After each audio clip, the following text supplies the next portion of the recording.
Ko tērā te haki kaka riki e tuana.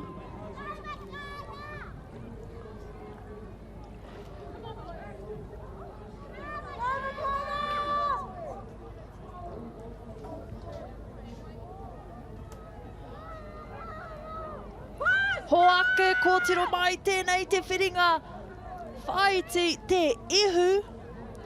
Whiringa whaiti tua tahi, tāne māmo taku he. Under 16 boys W6, 250 metres. We're already at halfway e te whānau. Ai, ko Makaurau College tērā atu i te aratua ono. Ko rātou tēnā e arahi ana i te nei rehi. Muri tata i a rātou, Rotorua Boys High School taku mōhio. Aratua whitu. This is a te ihu semi e te whānau.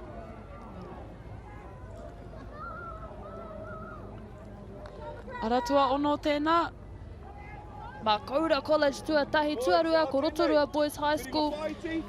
Tuatoru taku mōhio Waiheke High School.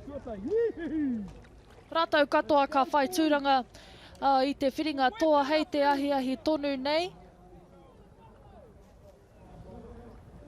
Ai, ko tō mātou toa tēnei, a Makaurau ke a manawa nui.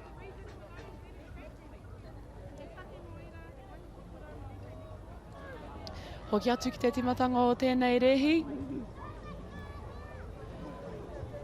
Ai, ko aratua ono tēnā i puta ihu mai a Makaurau College.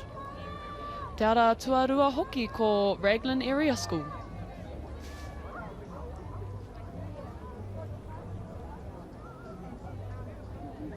Easy mahi.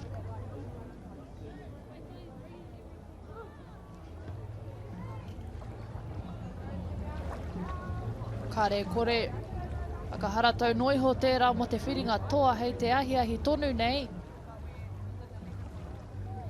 Nei ngā whakaputanga a wā, tuatahi Makaurau kia manawa nui. Sub 1 minute, 94.14. Rotorua Boys High School, 1 minute 2 seconds, .28. Waiheke Skinners, 1 minute 4 seconds, .93.